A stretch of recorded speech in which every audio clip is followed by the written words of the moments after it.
Olá pessoas da minha internet, tudo bem com vocês? No vídeo de hoje eu vim aqui trazer mais um filme para comentar no quadro Café com Terror. Esse vídeo aqui ele vai ser mais ou menos no mesmo estilo do vídeo que eu falei sobre o filme Exorcista, que basicamente eu falei sobre o dia em que eu assisti o Exorcista, e hoje eu vou falar então do dia em que eu assisti O Exorcismo de Emily Rose, que inclusive também é um filme de exorcismos, né, como o próprio título do filme sugere, e ele também é baseado numa história real, assim como o filme do Exorcista. Na verdade, lá no vídeo do Exorcista, né, se você não assistiu ainda esse vídeo, eu vou deixar o link aqui em algum lugar, tá? Mas só pra deixar claro também que no vídeo do Exorcista eu fiz um vídeo bem detalhado, praticamente comentando cena por cena, né? Esse vídeo aqui eu não vou fazer tão detalhadamente assim os meus comentários, mas eu espero que vocês gostem, vai ser um negócio mais resumido mesmo. E depois de assistir o vídeo, comentem aqui o que vocês acharam, né? Se vocês já assistiram esse filme também. Enfim, vamos interagir aqui nos comentários, beleza?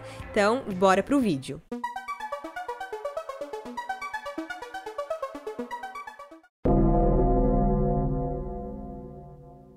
Bom, galera, então vou falar aqui sobre O Exorcismo de Emily Rose, esse filme aqui que é do ano de 2005, e eu assisti ele mais ou menos nessa época aí do lançamento, 2005, 2006, né? Eu não tenho certeza se ele chegou em DVD aqui no Brasil em 2005 mesmo, mas eu lembro que eu aluguei esse filme, né? Fui lá na locadora, me chamou a atenção por ser um filme de exorcismo e também por ser baseado numa história real, né? Porque eu não sei vocês, mas quando eu vejo ali na capa, baseado numa história real, aí eu já fico mais interessada em assistir, principalmente se for de terror, né? Fico com meu cu na mão, fico com meu cu na mão. Mas é mais interessante ainda, porque a gente assiste aquilo sabendo que realmente aconteceu, né? E esse filme aqui, ele foi dirigido por Scott Derrickson, que pra quem não sabe, ele é o mesmo diretor de A Entidade, esse filme aqui que também é pura capirotagem, né? Quem não assistiu ainda, super recomendo. E se vocês quiserem que eu faça um vídeo sobre esse filme aqui, comentem que eu já posso deixar aqui na minha lista de próximos vídeos a fazer, tá? Mas voltando aqui então pro Exorcismo de Emily Rose, outra coisa que eu quero destacar é que a personagem Emily Rose, ela é interpretada pela atriz Jennifer Carpenter. Eu gosto muito dessa atriz porque ela faz a série Dexter, que é uma das minhas séries preferidas, né? Lá no Dexter ela faz a irmã do Dexter, né? A Deborah Morgan. Ela também já fez outros papéis famosos, né? Como, por exemplo, lá no filme As Branquelas, ela também foi a protagonista, se não me falha a memória, do filme Quarentena, né? Enfim. E aí, falando um pouquinho sobre a história, né? Como eu comentei aqui, é uma história que aconteceu de verdade, né? A história em si, ela ocorreu lá nos anos 60, anos 70, né? E se vocês forem procurar imagens reais da Emily Rose, né? Que na verdade se chamava Annelise Mitchell, são cenas bizarras, né?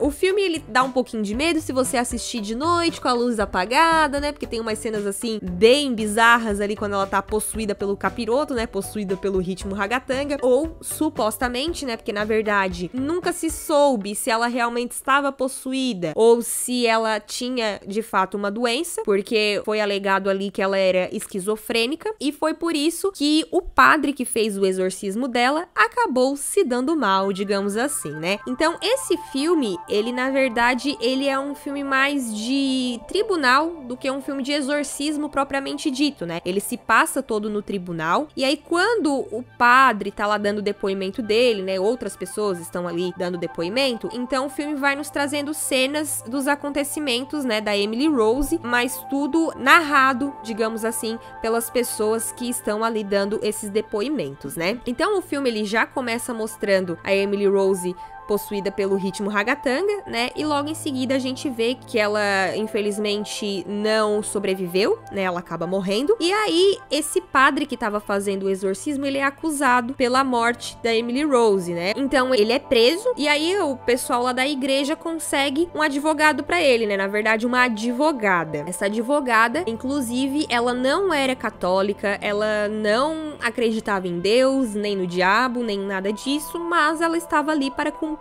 com o dever dela de defender o cliente dela, né, que era o padre. E aí, ao longo do processo, algumas coisas começam a acontecer com essa advogada, que ela começa a pensar assim, epa, eu acho que o capiroto está vindo atrás de mim, eu acho que o capiroto existe e eu estou ficando com meu cu na mão.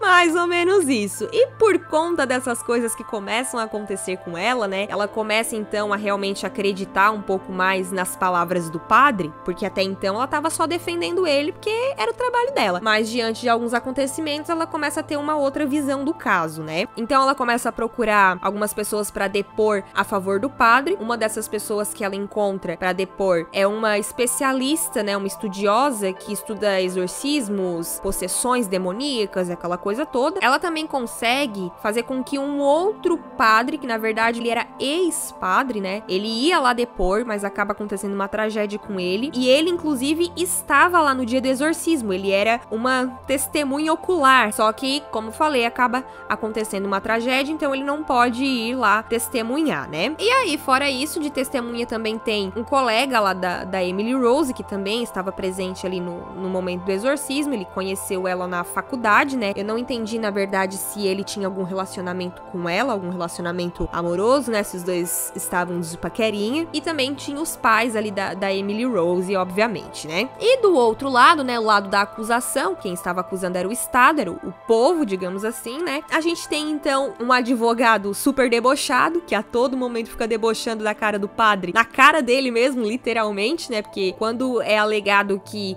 ele fez o exorcismo porque os demônios estavam possuindo a Emily Rose, aquela coisa toda, o advogado de acusação estava achando aquilo uma tremenda chacota. Inclusive, eu não sei vocês, né, quem já assistiu o filme aí, mas eu, a todo momento, ficava torcendo para o padre. E o fato é que, como eu falei, eu assisti esse filme na minha adolescência, né, meados de 2005, 2006, e esse filme, ele tem algumas cenas que mostram quando começa a dar as tretas ali com a Emily Rose, né, quando ela começa a ficar encapirotada, é sempre por volta das 3 horas da manhã. E pra quem nunca ouviu falar nisso, né, agora eu vou tocar neste assunto aqui, é uma coisa que me marcou muito nesse filme desde a primeira vez que eu assisti ele, que é esse negócio das 3 horas da manhã. Pra quem não sabe, as 3 horas da manhã é tida como, tipo, a hora do capiroto. E lá no filme, inclusive, o padre comenta sobre isso, né, que Jesus Cristo, ele morreu às 3 horas da tarde. Então, o capiroto, pra meio que zombar dos católicos e zombar de Jesus, ele meio que escolheu as 3 horas da manhã pra ser, tipo, a hora dele, né? A hora do capeta. Divirta-se pra valer com A Hora do Capeta.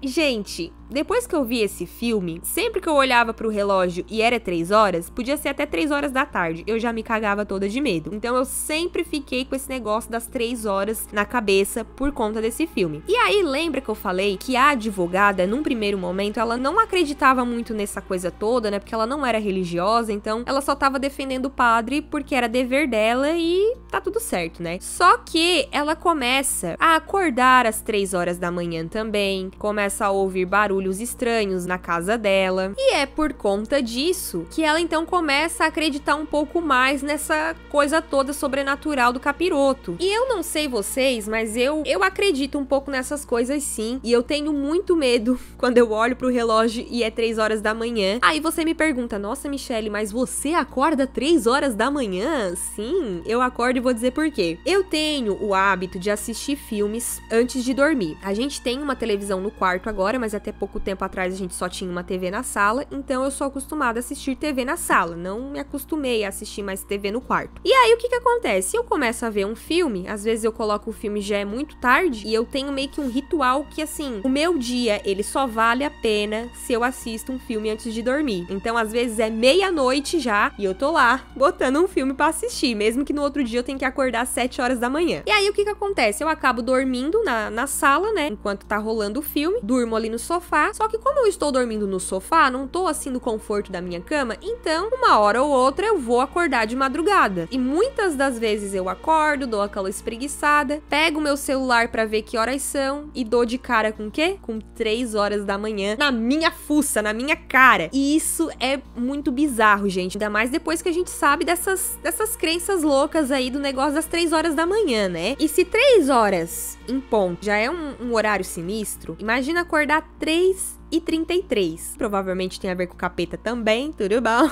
E diversas vezes eu já acordei, olhei no meu celular, olhei no relógio e era 3h33. E aí, o que acontece? Eu não sabia desse negócio aí de 3 horas da manhã. Eu fiquei sabendo por causa desse filme. Então é por causa desse bendito filme que toda vida que eu acordo de madrugada e dá esse horário, eu me cago toda, gente. Sério, eu me cago toda. Então, não sei se isso já aconteceu com vocês alguma vez, né? De acordar às 3 horas da manhã, mas se vocês já passaram por isso, deixa aí nos comentários, tá? E fora esse filme, tem outros filmes que também acontece isso, né? Filmes assim de terror, que de madrugada dá essas treta aí das 3 horas da manhã, né? Os filmes de terror, eles sabendo desse horário sinistro aí, que é o horário do capeta, né? Eles já colocam isso aí de propósito pra gente se cagar toda. Eu não sei se realmente, né, na vida real, em algum momento, a verdadeira Emily Rose, né, que se chama Annelise, né, se chamava Annelise. Não sei dizer se ela realmente acordava às 3 horas da manhã, né, como é descrito no filme, mas como eu falei pra vocês, no filme isso acontece, é mostrado ali pra gente, e desde que eu vi isso pela primeira vez, eu fiquei com esse trauma do negócio das 3 horas da manhã. Enfim, e aí voltando aqui para o filme, né, nós temos então lá o julgamento acontecendo, aquela coisa toda, e nós temos inclusive uma juíza que parece a Márcia Fernandes, a sensitiva. Não sei se vocês aí que estão me assistindo conhecem a Márcia Fernandes, né, mas ela virou até meio que um ícone, assim, um meme. Tem muitos vídeos engraçados dela dando conselhos pras pessoas, né, enfim. E eu achei essa atriz aí que fez essa juíza do filme a cara da Márcia Fernandes, a sensitiva. Então, vou deixar aqui o comparativo das duas. Se você concorda comigo, já deixa aqui nos comentários também, porque eu achei as duas muito parecidas, tá? Bom, e aí nós temos também alguns pontos altos nesse filme, né? Que na minha opinião, assim, são cenas mais marcantes. Em primeiro lugar, entre as cenas mais marcantes, está uma cena que o padre chega na casa da Emily Rose e a irmã da Emily Rose vai lá chamar ela, né? Porque ela tá no quarto. Inclusive, a Emily Rose tinha uma penca de irmão, né? Provavelmente não tinham televisão em casa naquela época, né? Tudo bom. E aí, quando a menina chega lá no quarto da irmã, tá lá a Emily Rose arranhando toda a parede, meio que rezando, né, falando umas coisas muito loucas lá, e ela tá lá comendo insetos. Ela começa a comer baratas, aranhas, eu acho, né, enfim. E isso é uma coisa que eu fui dar uma pesquisada, e na história da verdadeira Emily Rose, isso realmente ocorreu. Ela realmente chegou a ingerir insetos, né, uma coisa assim muito bizarra. Depois, nós temos também a cena em que o padre gravou o exorcismo, né, num gravador. E aí, quando eles estão lá no tribunal, a advogada pede pro padre dar o play ali no negócio, né? E aquelas gravações ali do exorcismo dela, né, são gravações bem bizarras também. Se não me falha a memória, existem essas gravações aí na internet, né, as gravações do exorcismo da verdadeira Emily Rose, né? E eu acho aquilo, assim, bem bizarro também, porque ela fica lá falando em línguas, né, e tudo mais, enfim. E a cena em que ela tá super possuída, que é o auge da possessão dela, né, também é uma cena bem forte, que ela tá numa espécie de celeiro, né, porque a família dela morava, assim, num lugar mais estilo campo, né? Lugar mais afastado, tá? Uma área rural. E aí ela sai no meio da madrugada e vai lá nessa espécie de celeiro e começa a falar em línguas, né? Começa a falar vários idiomas. Os cavalos ficam tudo doido. Até tem um cavalo que chega a dar um coice no pai dela, né? O coitado não tinha nada a ver, acabou sobrando pro coitado. Levou um coice do cavalo. Enfim, então aquela cena ali acho bem marcante também. E uma cena, inclusive, que também tem a ver com o gravador, né? Já que eu falei ali do gravador, é a cena em que a personagem da advogada, ela acorda de madrugada, porque como eu falei, depois que ela se envolve no caso, ela começa a acordar várias vezes de madrugada, 3 horas da manhã, né, o capiroto ali incomodando ela, aquela coisa toda, e ela acorda com um barulho, alguém falando alguma coisa, e quando ela vai lá na sala dela, quem estava falando, na verdade, era o gravador liga sozinho e dá o play ali na gravação do exorcismo da Emily Rose, né, como eu falei, tem coisas ali no filme que provavelmente não aconteceram de verdade, né? Eu acredito que isso aí não aconteceu, mas imaginem só, gente, se você tá na sua casa de boa na lagoa e de repente uma fita com um exorcismo dá o play sozinha. Eu ia me cagar toda de medo, tudo bom?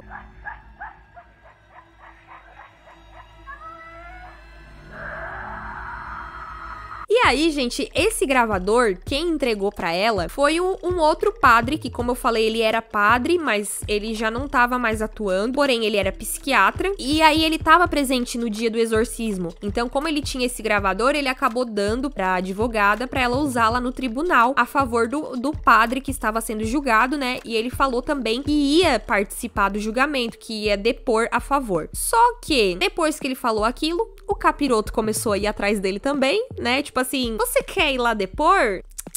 Não vai não, querido. Não vai não! Ele não vai não! E aí, no final da história, gente, vou dar um spoiler aqui do que acontece no final, o padre realmente não consegue se livrar desta culpa, né? Ele é declarado culpado, porém, todavia, entretanto, a sentença dele é apenas carregar aquela culpa pro resto da vida. O povo ali, né, o pessoal ali do júri, concordou que ele não precisava de nenhuma sentença, ele não precisava ficar preso, né? Porque só o fato de ele ter sido considerado culpado já tava bom, já que ele era um padre, né? Ele ia ter que carregar aquela culpa pro resto da vida. E aí você me pergunta, tá, mas por que, afinal de contas, que o padre tava sendo julgado, né? O que ele fez? Exorcismo é contra a lei? Não, gente. A Emily Rose, quando ela tinha 16 anos, ela começou a ter algumas convulsões. E aí levaram ela no médico, né? A família levou ela no médico, percebeu-se ali que ela teria esquizofrenia. Então, o profissional de saúde lá que atendeu ela passou alguns medicamentos pra ela, né? Tinha um medicamento específico lá que ela tava tomando, só que aquele medicamento não tava adiantando nada. E como não estava adiantando nada, foi aí que eles resolveram chamar o padre. Só que quando o padre tava ali tentando exorcizar ela e tal, ele, juntamente com a Emily, né, chegaram a um consenso de que seria melhor ela parar de tomar aquele remédio. Só que depois a acusação alegou que ela não deveria ter parado de tomar o remédio, porque aquele remédio ele não faz um efeito instantâneo, ele teria que ser tomado por algum tempo, né, para ele fazer ali algum efeito. Como ela parou de tomar, logo o remédio parou de fazer efeito totalmente, né? Em contrapartida, o padre também falava, não só o padre, na verdade, a especialista que foi chamada também para depor a favor do padre, né, foi falado que esse remédio que ela estava tomando era um remédio que meio que inibia as atividades cerebrais. Então, enquanto ela estivesse tomando aquele remédio, nenhum exorcismo ia fazer efeito, porque o remédio estava atrapalhando. Então, um colocando a culpa no outro e no final das contas, até hoje ninguém sabe se ela realmente estava possuída pelo ritmo ragatanga ou se ela tinha alguma doença. Inclusive, ali no filme, um dos médicos, né, que aparece lá, ele fala que a Emily Rose, ela teria uma esquizofrenia misturada com psicose, né, que são duas coisas totalmente diferentes. Então, enquanto o pessoal lá da psiquiatria, da medicina, né, achava que aquilo era uma doença, o pessoal da igreja achava que era apenas o capeta fazendo seu trabalho, né? E é isso. Se vocês conhecem esse filme, se vocês já assistiram, deixe aqui nos comentários o que vocês acham sobre ele. Comente aí se você já acordou alguma vez às 3 da manhã e ficou cagado de medo, tudo bom? Torcendo para que o capiroto não aparecesse na sua frente, porque é aquilo que eu sempre digo, né? Não existe ateu quando o avião começa a cair. E é a mesma coisa nesse caso aqui. Não existe ateu quando você acorda às 3 horas da manhã e se depara com o capiroto olhando pra você no reflexo do relógio, tudo bom? Tá bom? Então é isso, gente. Muito obrigada a todos que assistiram até aqui. Espero que vocês tenham gostado. Espero vocês aí no próximo vídeo. Eu vou ficando por aqui. Tchau, tchau e até a próxima.